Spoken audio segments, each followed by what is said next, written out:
Picture this. You're standing in a field surrounded by the world's most elite military forces. NATO's finest warriors, seasoned commandos who've seen action across every continent, are watching what they think is just another routine training exercise. But today, something extraordinary is about to unfold. In the distance, a figure approaches. Young, unassuming, wearing standard issue gear that seems too big for her small frame. The whispers start immediately. Chuckles ripple through the ranks. Some shake their heads in disbelief. Others exchange knowing glances that say, "What is she doing here?" But then she speaks. Just 4 words. A command code that makes the most decorated SEAL commander in the field freeze mid-sentence. His face drains of color. The chatter dies instantly. Every single person in that field realizes they've made a terrible mistake. This isn't a story about proving doubters wrong.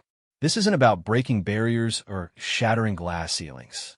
This is about something far more powerful. The moment when the world's deadliest warriors discover they've been standing in the presence of someone whose authority transcends everything they thought they knew about power, command, and respect. Who is she? The answer will change everything you think you know about military hierarchy, hidden operations, and the people who really control the shadows where nations' most critical decisions are made. Welcome to a true story that begins with mockery and ends with a revelation that will leave you questioning everything you thought you knew about who really holds power in the world's most dangerous places.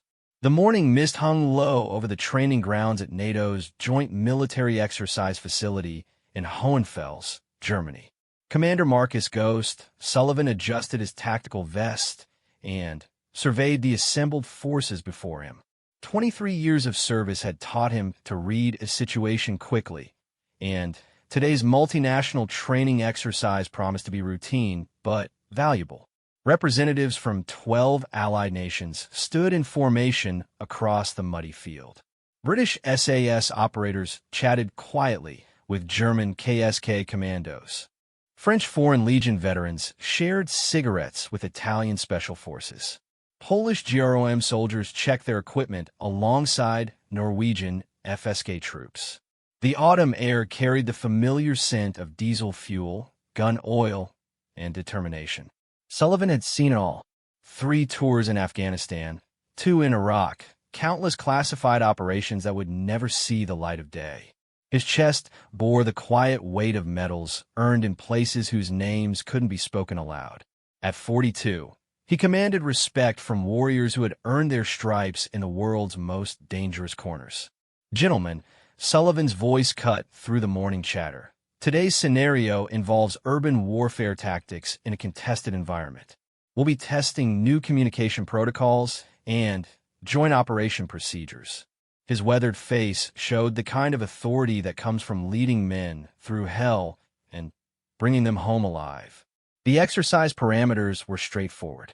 Multiple teams would navigate a mock city environment while coordinating with aerial support and intelligence assets. Real-time communication between different national units will be tested under simulated combat stress. It was the kind of training that could save lives when bullets started flying for real. Captain Hans Weber of the German KSK nodded approvingly. Weber had worked with Sullivan before, during a particularly hairy extraction mission in Syria, where things had gone sideways fast. The German respected the American's tactical mind and unflappable demeanor under pressure. Command protocols will follow standard NATO hierarchy, Sullivan continued, his breath visible in the cool morning air. Each team leader reports to their national commanders, who coordinate with overall mission control through established channels. Questions? The assembled soldiers shook their heads. These were professionals who understood chain of command, communication procedures, and the importance of following orders without hesitation. Their lives depended on it. Major Patricia Razor Kowalski of the Polish GROM stepped forward. At 35, she had earned her nickname during urban combat operations in Mosul, where her unit had cleared 14 buildings in a single night without losing a man. Her tactical expertise was legendary among special operations circles. "Sir, what about civilian population simulation?" Kowalski asked. Will we have role players in the urban environment? Negative, Sullivan replied. Today's focus is purely on military coordination between allied forces. We'll save the civilian complexity for next month's exercise in Estonia. As the briefing continued, none of the warriors noticed the small figure approaching from the direction of the main administrative buildings. The morning sun was climbing higher, burning off the mist and revealing the extensive training complex that sprawled across several square kilometers of Bavarian countryside. Lieutenant Colonel James Bulldog Harrison of the British SAS was reviewing tactical maps when movement caught his peripheral vision. A young woman in standard military fatigues was walking steadily toward their gathering. Her uniform was crisp but unremarkable, the kind issued to thousands of support personnel across NATO installations. Harrison glanced at her briefly, then returned his attention to the maps. Support staff often moved through training areas during exercises. It was normal, expected even. Someone from communications or logistics checking on something before the operation began. But as she drew closer, other soldiers began to notice. Her approach was direct, purposeful, cutting straight across the field toward the assembled special operations personnel. That was unusual. Support staff typically stayed clear of pre-mission briefings unless specifically summoned. Sergeant Major Antonio Rossi of the Italian Special Forces nudged his neighbor, a Norwegian FSK operator named Eric Lindqvist. "You see that?" Rossi muttered in accented English. Lindqvist followed Rossi's gaze and shrugged. Probably just some clerk with updated orders or something. But his tone carried a hint of curiosity. The woman appeared to be in her late 20s, perhaps early 30s. Her dark hair was pulled back in a regulation bun, and she moved with the kind of steady confidence that came from military training. But there was something else in her stride, something that didn't quite fit the profile of typical support personnel. Captain Yuki Tanaka of the Japanese Special Forces Group noticed it too. During his 15 years of service, Tanaka had developed an ability to read body language that had saved his life more than once. This woman's movement patterns suggested someone comfortable with authority, not someone delivering a message or checking equipment. "Ghost," Tanaka said quietly to Sullivan, using the commander's call sign. "Incoming." Sullivan looked up from his mission briefing tablet and spotted the approaching figure. His first thought was administrative. Maybe new orders from command. Maybe a schedule change. These exercises involved so much coordination between different national militaries that last-minute adjustments were common. But as she got closer, Sullivan felt a nagging sense that something was off. The woman's posture was too confident, her approach too direct.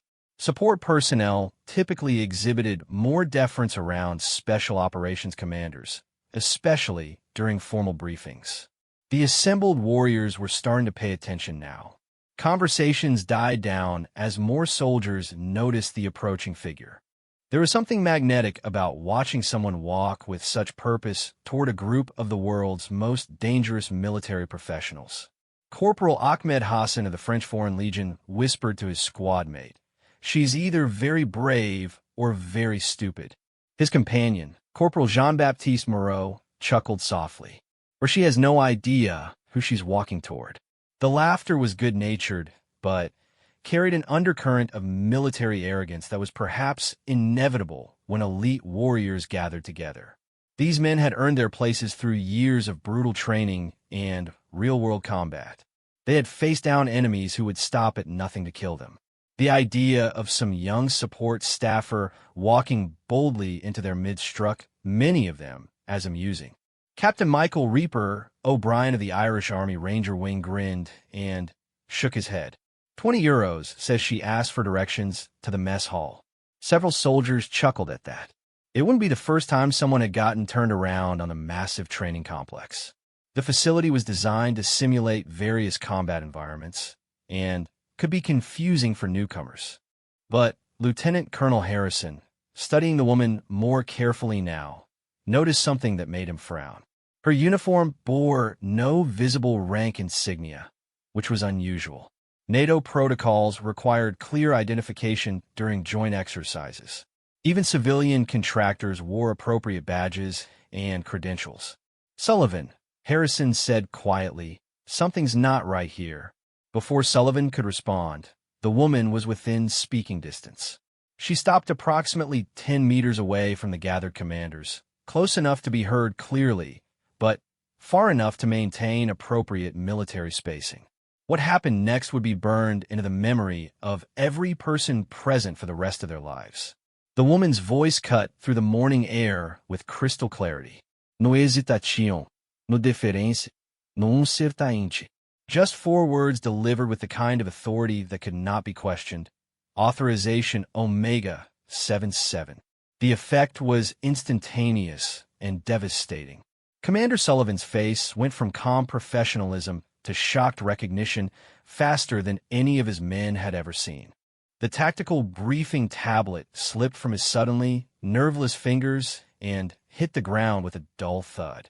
Every head in the vicinity turned towards Sullivan, expecting him to respond, to explain, to take charge as he always did.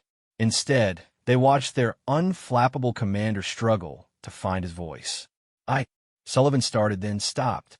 His throat seemed to have seized up entirely. The silence stretched across the field like a physical presence. 23 of the world's most elite warriors stood frozen, watching their respected leader grapple with something none of them understood. Harrison stepped forward instinctively. "Sir, is everything—" "Stand down," the woman said quietly. Not to Harrison, but to Sullivan. And somehow, impossibly, every person in that field understood that Sullivan was going to comply. The morning mist had completely burned off now, leaving the training ground stark and clear under the climbing sun. But for the assembled special operations personnel, clarity had never felt more elusive. They were staring at a puzzle that challenged everything they thought they knew about military hierarchy and authority. Who was this woman? And why had 4 simple words reduced one of NATO's most respected commanders to speechless compliance? The tension in the air was thick enough to cut with a combat knife.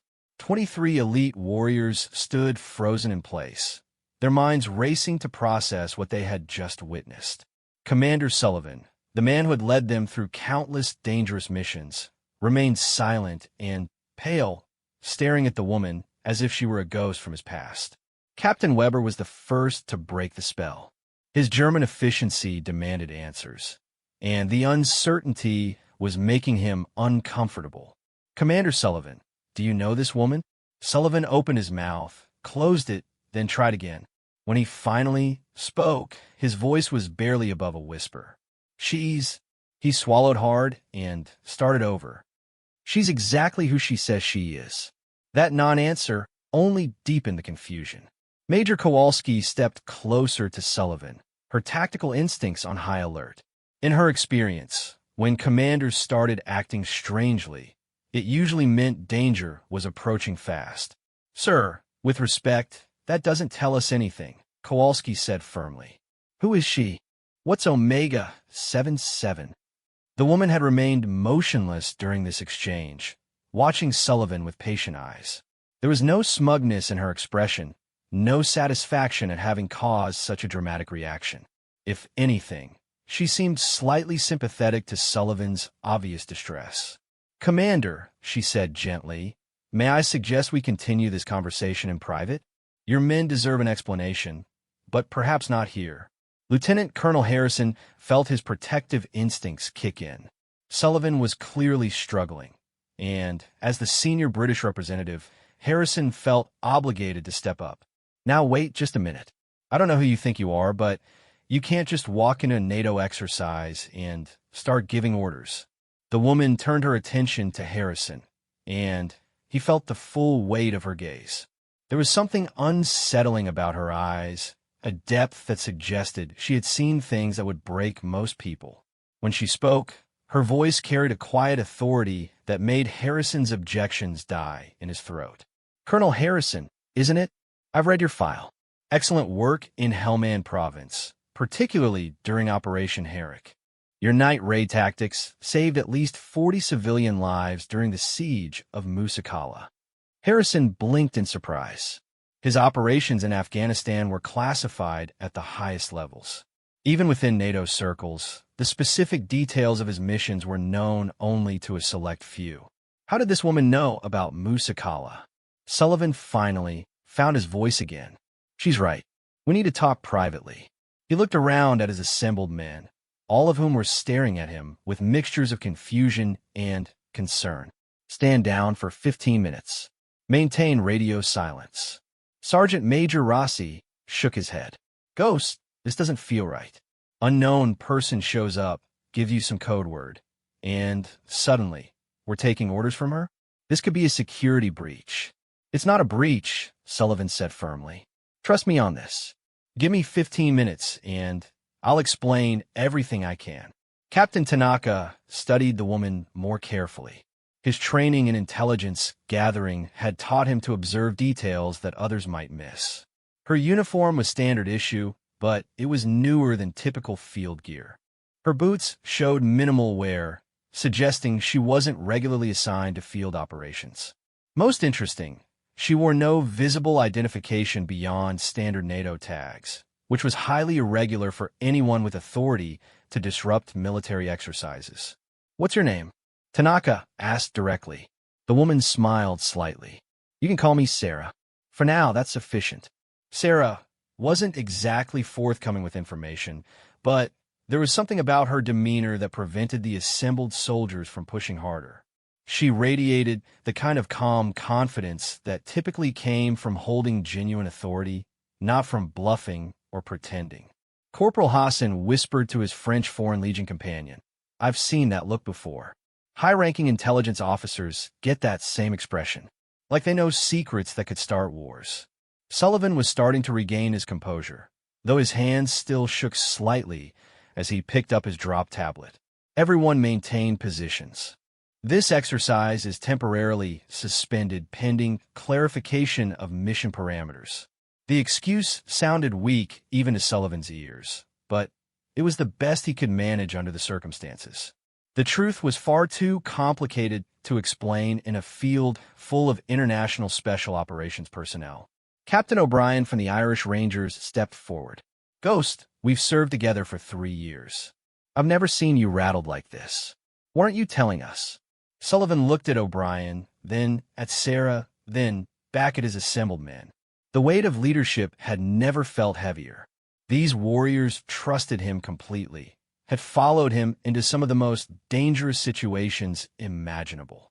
They deserved honesty, but there were some truths that could endanger national security if spoken aloud. Michael, Sullivan said, using O'Brien's first name instead of his call sign. Some things in this business exist above our pay grade. Way above. Today we just met one of those things. Sarah nodded approvingly at Sullivan's discretion. Commander, if I may suggest the Tactical Operations Center? We can speak more privately there. The Tactical Operations Center was located in a hardened building about 200 meters from their current position. It was designed for secure communications and classified briefings with electronic countermeasures to prevent eavesdropping. If they were going to discuss sensitive information, it was the appropriate venue. But the suggestion raised more questions. How did Sarah know about the Tactical Operations Center? The facility layout was classified information known only to personnel with specific clearances for this exercise. Was she part of the command structure they hadn't been briefed about? Major Kowalski fell in a step beside Sullivan as they began walking toward the building. Sir, I need to say this. If she's intelligence community, why wasn't she part of our briefing? And if she's not intelligence community, how does she know operational details about classified facilities? Sullivan appreciated Kowalski's directness. It was one of the reasons he valued working with the Polish GROM units. They asked the hard questions without dancing around uncomfortable topics. Patricia, Sullivan said quietly, some operations exist in compartments so classified that even people with top-secret clearances never hear about them. What you're seeing today is someone from one of those compartments. That explanation satisfied Kowalski's immediate concerns, but raised larger questions about command structure and chain of authority. If there were military personnel operating above the level of NATO joint exercises, What did that mean for command unity and operational security? As they walked across the training ground, Lieutenant Colonel Harrison caught up with them. His British sensibilities were offended by the lack of proper protocol and procedure. "Sarah," Harrison said, addressing the woman directly, "I assume that's not your real name. And I assume you have some form of identification beyond mysterious code words. Care to share?" Sarah glanced at him sideways as they walked. "Colonel, how much of your operational history is documented in official records? The missions that really mattered, the ones where lives hung in the balance based on your decisions alone." Harrison considered that question. The truth was that his most critical operations never appeared in any paperwork that would see the light of day. Success in special operations often meant that nobody would ever know what you had accomplished or how close disaster had come. "Point taken," Harrison admitted. "But there's still a chain of command. There are still protocols for identification and authorization." "Yes," Sarah agreed. "And right now, those protocols are being followed exactly as they're supposed to be. Commander Sullivan understands his orders. The rest will become clear shortly." They had reached the Tactical Operations Center. The building was constructed like a small fortress, with reinforced walls and sophisticated antenna arrays on the roof. Armed guards flanked the entrance, automatically checking credentials for anyone seeking entry. What happened next surprised everyone except Sarah.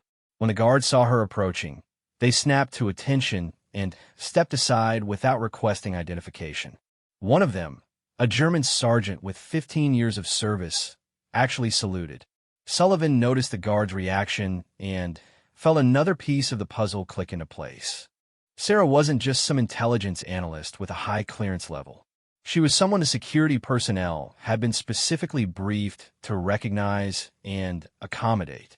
That suggested advanced planning and coordination at levels far above a routine training exercise. Inside the Tactical Operations Center, banks of computer monitors displayed real-time information feeds from around the world. Secure communication links connected the facility to military headquarters across multiple continents. It was the kind of high-tech nerve center where critical decisions could be made and implemented within minutes. Sarah moved through the facility with the confidence of someone familiar with its layout and capabilities. She paused at a specific workstation and began entering commands on the keyboard with practiced efficiency. "Commander Sullivan," she said without looking up from the screen, "please verify your identity for the record." Sullivan approached the workstation and placed his thumb on a biometric scanner. The system immediately confirmed his identity and displayed his complete service record, including classifications so high that most of the assembled personnel would not have clearance to view them. Sarah entered additional commands, and suddenly, the main display screen filled with information that made Sullivan's breath catch in his throat. It was a mission dossier he recognized, one he thought was buried so deeply in classified archives that it would never see daylight. Operation Nightfall, Somalia, 2019. A rescue mission that officially never happened, involving hostages whose identities were so sensitive that even their families believed they had died in a humanitarian mission gone wrong. "Oh God," Sullivan whispered. "You were the asset. You were our intelligence contact in Mogadishu." The assembled officers were starting to understand that they were witnessing something far beyond their security clearances. Whatever Sarah's real identity, whatever Operation Nightfall had involved, it was clear that she and Sullivan shared history that went to the very heart of black operations and classified missions. The silence in the Tactical Operations Center was deafening. 6 of NATO's most elite officers stared at the classified mission dossier displayed on the main screen, trying to process implications that seemed to rewrite everything they thought they knew about modern military operations. Sullivan's hands trembled slightly as he scrolled through the digital files. Operation Nightfall was supposed to be buried forever, locked away in archives that required presidential authorization to access. Yet here it was displayed in detail that made his throat go dry. "Sarah," Sullivan said quietly, "I thought you were dead. The explosion at the safe house, we found blood, torn clothing. Intelligence confirmed Kia status. Sarah moved closer to the screen, her expression carefully neutral. That was the intention. Sometimes the most effective way to protect an asset is to make everyone believe that asset no longer exists. Lieutenant Colonel Harrison studied the mission summary with growing amazement. According to the classified records, Operation Nightfall had involved extracting 3 European journalists who had been captured while investigating human trafficking networks in Somalia. What made the mission extraordinary was its success despite intelligence, suggesting the hostages had already been executed.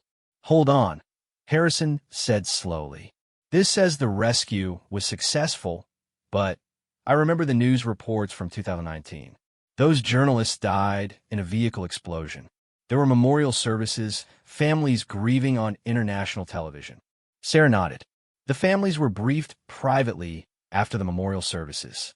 The journalists are alive and, well, living under new identities in countries where they can continue their work safely. Sometimes the greatest kindness is letting the world believe someone is dead. Major Kowalski was reading through tactical details that made her own special operations experience look routine by comparison. According to this, you infiltrated 3 separate terrorist cells simultaneously while coordinating rescue operations across 4 different locations. That's impossible for a single operative. Difficult, Sarah corrected. Not impossible. And I wasn't working alone, though the other assets involved remain classified above your current clearance level. Captain Weber was studying intelligence reports that detailed coordination between military units from 5 different nations, all working toward objectives they didn't fully understand. This level of international cooperation, how do you maintain operational security when so many different command structures are involved? Sarah touched a control that changed the screen display to show organizational charts that made Weber's question irrelevant. The charts revealed a command structure that existed parallel to normal NATO hierarchy, with decision-making authority that transcended national boundaries. "Gentlemen," Sarah said, "what you're looking at is proof that some threats require responses that go beyond traditional military and political frameworks. When human trafficking networks operate across multiple continents with resources that rival nation-states, conventional approaches become inadequate." Sullivan was beginning to understand why Sarah had appeared at today's training exercise. "This isn't a coincidence, is it? You being here today during this specific exercise with these specific personnel?" "No coincidence at all," Sarah confirmed. "Every person in this room has been evaluated for potential recruitment into operations that exist above normal classification levels. Today's exercise was designed to test tactical coordination skills, but it was also designed to identify individuals capable of handling complex moral and operational challenges." Captain Tanaka felt pieces of a larger puzzle falling into place. The mission parameters for today's exercise were unusually vague. Multiple scenario possibilities, flexible command structures, emphasis on independent decision-making under uncertain conditions. You were evaluating our responses to ambiguous authority. Sarah smiled approvingly. "Captain Tanaka, your intelligence analysis background serves you well. Yes, today's exercise was as much about assessment as it was about training. The implications were staggering. These elite warriors have been unknowingly participating in a recruitment evaluation for operations so classified that they existed outside normal military chain of command. Every decision they had made, every response to unexpected situations had been carefully observed and analyzed." Major Kowalski had a troubling thought. "If we're being recruited for something, what happens if we decline? How do you maintain security if someone walks away knowing what we've learned today?" Sarah's expression became more serious. "That's an excellent question, Major. And the answer is that declining participation doesn't erase what you've learned, but it does require certain security protocols to be implemented." The room fell silent as the officers contemplated what security protocols might mean in the context of operations that officially didn't exist. In their experience, the most classified operations came with lifetime obligations to maintain secrecy, regardless of personal preferences. Sullivan scrolled through more files from Operation Nightfall, finding details that brought back memories he had tried to suppress. Sarah, the intelligence you provided during nightfall saved 67 lives beyond the primary rescue targets. The terrorist cells you helped us dismantle were planning coordinated attacks across 3 European capitals. I remember, Sarah said simply. That's why this work matters. Traditional military operations respond to threats after they materialize. This type of operation prevents threats from materializing in the first place. Lieutenant Colonel Harrison was studying personnel files that apparently detailed the service records of everyone in the room. The level of background investigation represented was extraordinary, going far beyond normal security clearances. These files know things about our service histories that aren't in any official records, Harrison observed. Mission details that were classified need to know, personal evaluations that were supposedly restricted to commanding officers only. How long have we been under observation? Sarah entered commands that brought up timeline data showing surveillance and evaluation records going back years for each officer present. Assessment for this level of operation requires long-term observation. We need to understand not just tactical capabilities, but decision-making patterns under stress, moral flexibility when conventional rules become inadequate, and ability to maintain operational security under extreme pressure. Captain O'Brien was feeling increasingly uncomfortable with the implications. You're talking about a parallel military structure that operates outside normal legal frameworks. That's dangerous territory, even for soldiers. Yes, Sarah agreed. It is dangerous. But so is allowing terrorist networks to acquire nuclear materials, human trafficking organizations to operate with government-level resources, and cyber warfare units to target civilian infrastructure. Sometimes dangerous problems require dangerous solutions. The Tactical Operations Center's secure communication system suddenly activated, displaying an incoming priority message marked with classification levels that none of the assembled officers had ever seen before. Sarah moved to the communication console and entered authorization codes that granted access to the message. "Gentlemen," Sarah said after reading the communication, "you're about to receive a demonstration of why this type of operation exists and why traditional military responses are sometimes inadequate." The main display screen changed to show real-time satellite imagery of a coastal city in West Africa. The image quality was so detailed that individual vehicles could be identified moving through the streets. As they watched, Sarah narrated what the intelligence indicated. 3 hours ago, a cargo ship arrived in the port of this city. According to manifest documents, it's carrying agricultural equipment bound for humanitarian distribution. According to actual intelligence, it's carrying 73 kidnapped children who were taken from refugee camps across the region over the past 6 months. The officers stared at the screen in horror as the implications became clear. This wasn't a theoretical discussion about parallel command structures and classified operations. This was a real-time crisis involving dozens of innocent children whose lives hung in the balance. Sullivan found his voice first. "What's the official response? What are local authorities doing?" Sarah's expression was grim. Local authorities have been compromised. The trafficking network has infiltrated police and military units at multiple levels. 3 previous rescue attempts by regional forces have failed because operational details were leaked before missions could be executed. Major Kowalski was studying the satellite imagery with tactical eyes, automatically analyzing possible approach routes and defensive positions. What about international intervention? UN peacekeeping forces, African Union military units. Political complications make official intervention impossible, Sarah explained. The country's government officially denies any trafficking problem exists. They've refused international assistance and threatened to withdraw from multiple treaties if outside forces attempt unauthorized operations on their soil. The strategic dilemma was becoming clear. Innocent lives were at stake, but conventional military and diplomatic channels were blocked by political considerations that had nothing to do with the humanitarian crisis at hand. Captain Weber asked the question everyone was thinking. So how do you save those children when every official option has been exhausted? Sarah looked around the room at the assembled officers, meeting each person's eyes in turn. You save them by using resources and authorities that officially don't exist. You save them by operating outside normal chains of command when normal chains of command have proven inadequate. You save them by accepting that sometimes the most moral choice requires acting in ways that can never be officially acknowledged. The weight of what she was proposing settled over the room like a physical presence. These were career military officers who had sworn oaths to follow legal orders and respect civilian authority. What Sarah was describing sounded like vigilante operations that could destroy careers and potentially violate international law.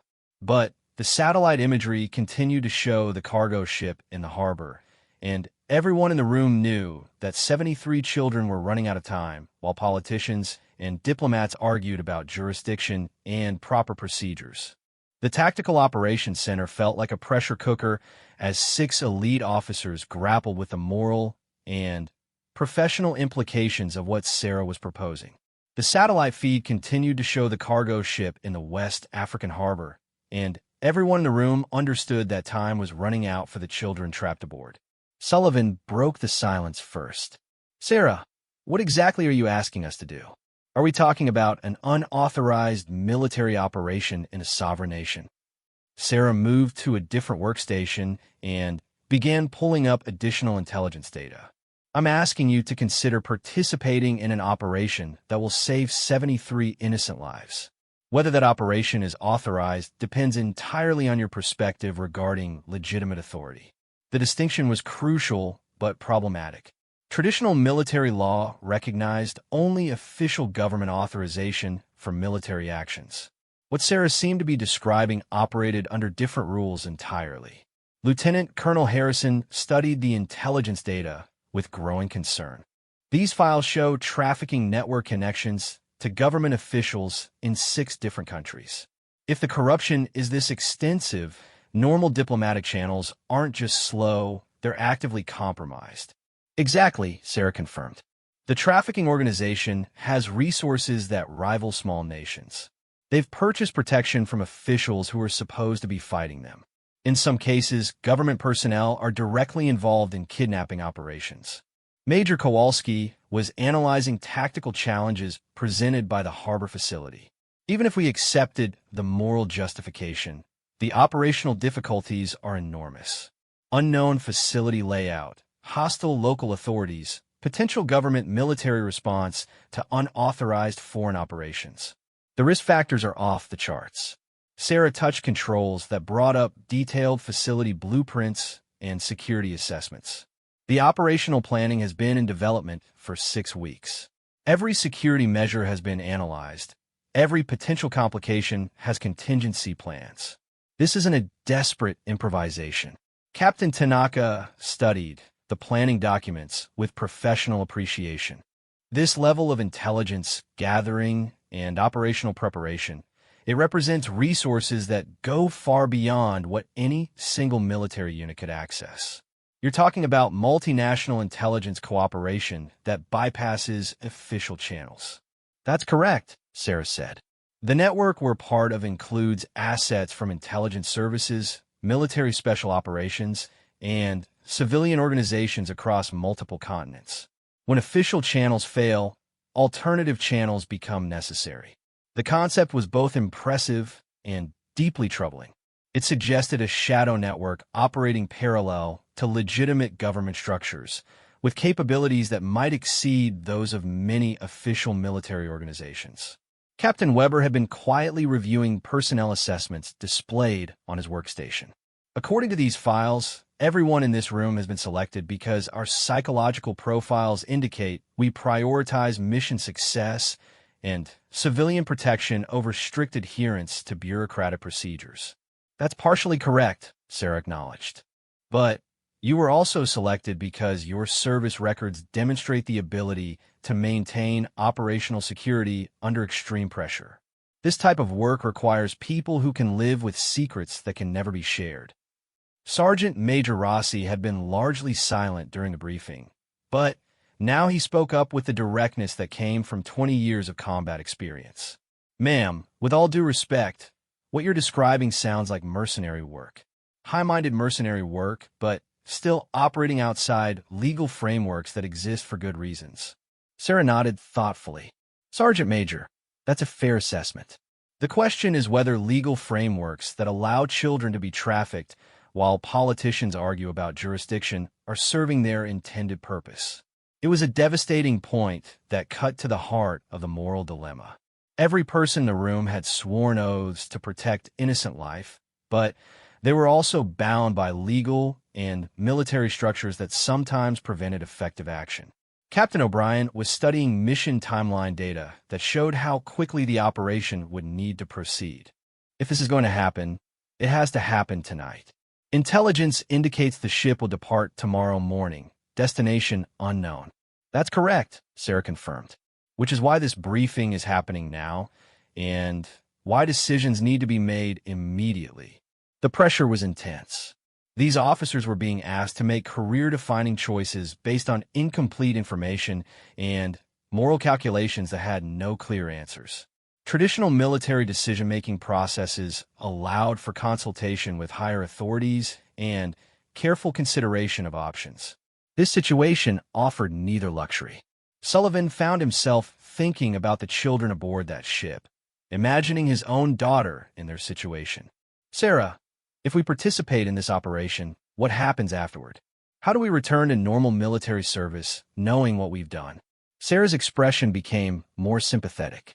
Commander, normal military service continues exactly as it always has. But you also become part of a network that handles situations where normal military service is inadequate. Think of it as additional duty rather than replacement duty. Lieutenant Colonel Harrison was concerned about broader implications. If this network exists, if it's been operating for years, why haven't more people become aware of it? How do you maintain this level of secrecy across multiple nations and organizations? Sarah brought up organizational charts that showed the compartmentalized structure of the network. Information is shared on a need-to-know basis. Operations are planned and executed by small teams, and most participants only know about their specific missions. The broader picture is visible only to coordination personnel like myself. Major Kowalski was studying tactical details of the proposed rescue operation. The mission plan is solid, but it requires specialized equipment and transportation resources that aren't available through normal military channels. Where do those resources come from? Sarah entered commands that displayed equipment manifests and transportation arrangements. The network maintains resources that can be deployed rapidly anywhere in the world. Funding comes from sources that prefer to remain anonymous, but have substantial interest in disrupting international criminal organizations. The funding question raised additional concerns about independence and conflicting loyalties. If wealthy individuals or organizations were financing these operations, what guarantee existed that missions would prioritize humanitarian concerns over private interests? Captain Tanaka voiced that concern directly. How do we know that rescuing these children isn't just one objective of a mission that serves other interests we're not being told about? Sarah's response was immediate and direct. Captain, you don't know. Just as you don't know whether official military missions serve interests beyond what's included in your briefings. The difference is that this mission's primary objective is saving innocent lives. Whether that aligns with other strategic interests is secondary to the humanitarian imperative. It was an honest answer that didn't resolve the underlying trust issues, but it acknowledged the moral complexity of the situation. In traditional military operations, soldiers trusted their chain of command to provide legitimate objectives. Here, they were being asked to trust their own moral judgment about what constituted legitimate action. The satellite feed updated to show increased activity around the cargo ship. Personnel were moving equipment and supplies, suggesting preparation for departure. Whatever decision was going to be made needed to happen quickly. Sullivan looked around at his fellow officers, reading the struggle in their faces. Sarah, if we say yes, what exactly happens next? What's the operational timeline? Sarah moved to a master control console and began entering authorization codes. If you agree to participate, transportation will arrive within 2 hours to take you to a staging area. Mission briefing will occur en route. Final preparations will take 4 hours, and operation execution begins at 0300 local time. The timeline was aggressive, but achievable. It also meant that anyone who agreed to participate would be committed to seeing the operation through to completion. There would be no backing out once the mission began. Captain Weber asked the crucial question: what if we refuse? What happens to the children if we walk away? Sarah's expression became grim. Alternative assets will attempt the rescue, but their capabilities are more limited. The probability of mission success drops significantly, and the probability of casualties increases substantially. In other words, these children's best chance for survival depended on the decision being made by the people in this room. It was the kind of moral pressure that made military service so difficult and so necessary. Lieutenant Colonel Harrison looked at the satellite feed one more time, then at his fellow officers. Gentlemen, we need to make a decision.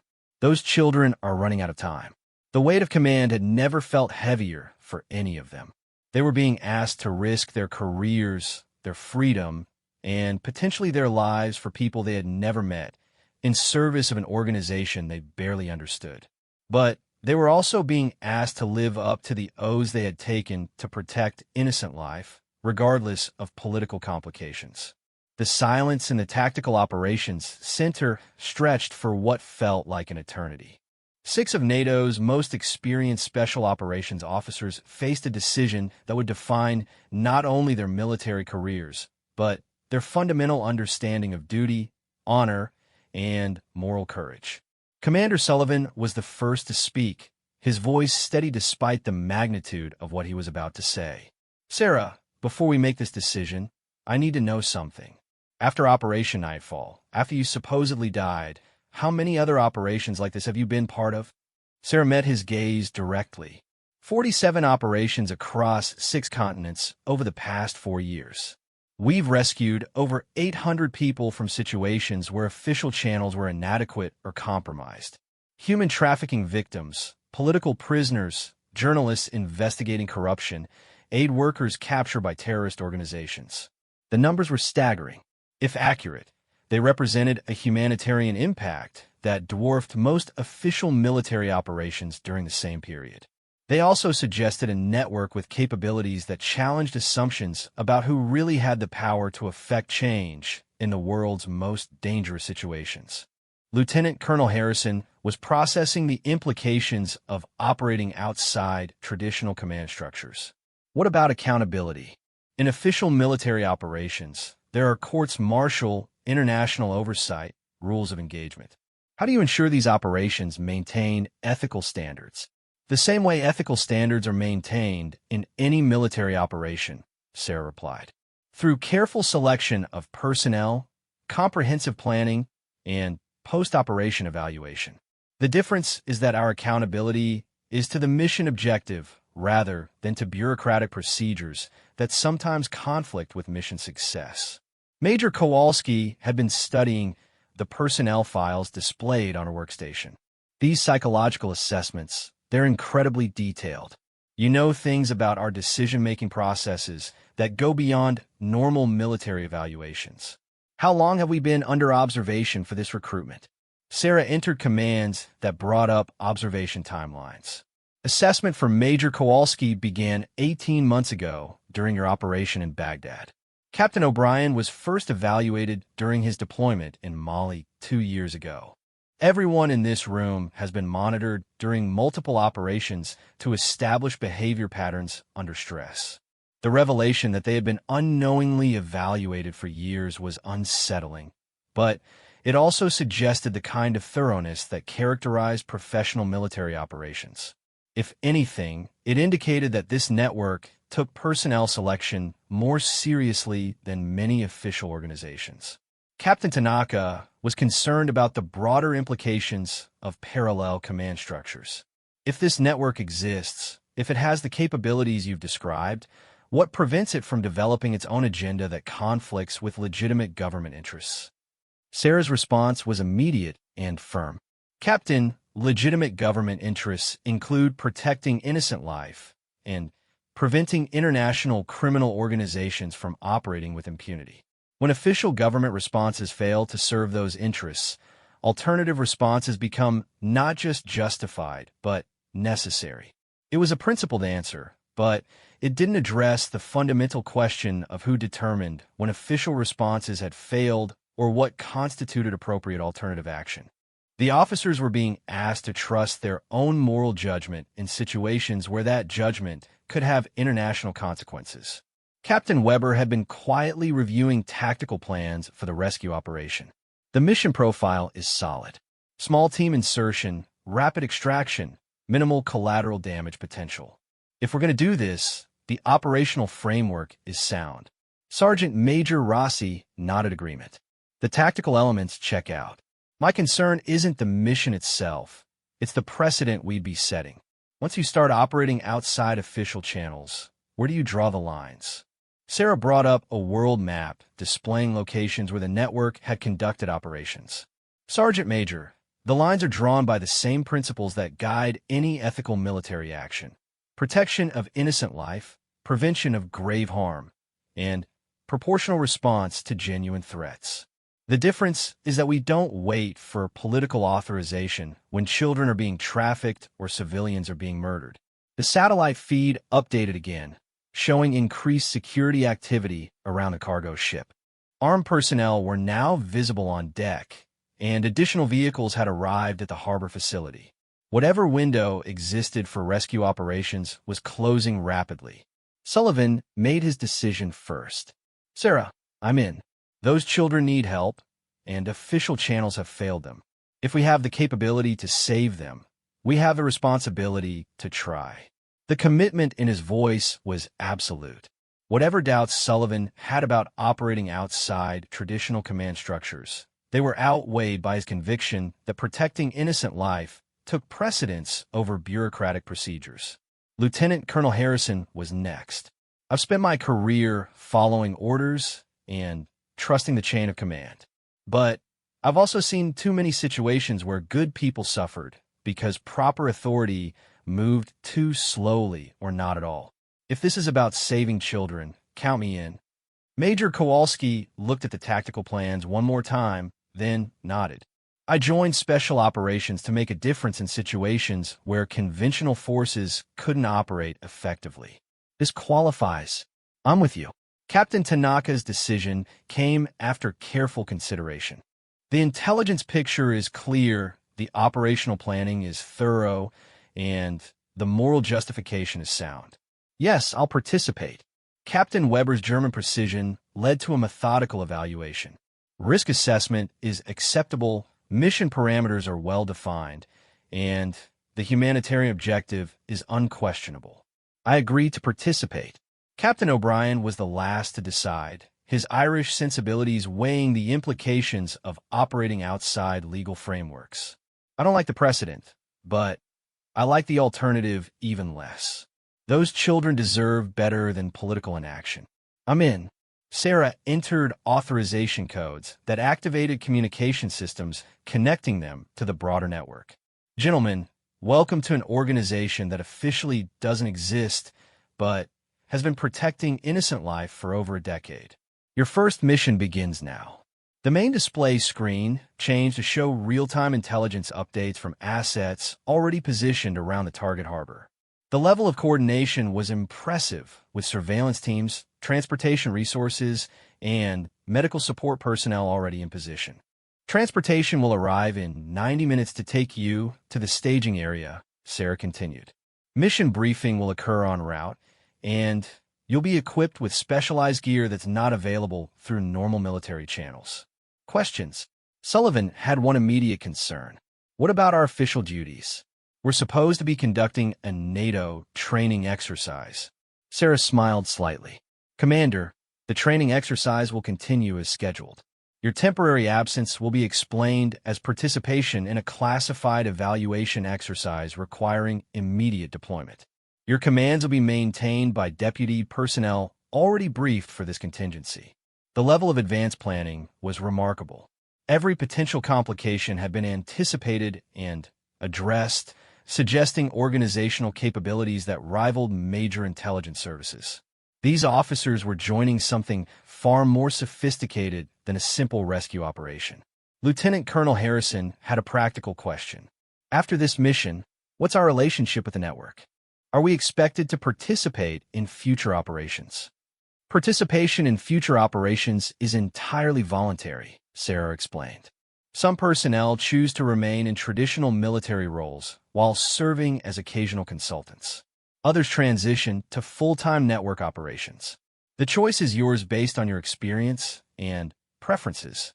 2 hours later, 6 elite officers found themselves aboard a civilian aircraft that had appeared at the NATO facility with minimal advance notice.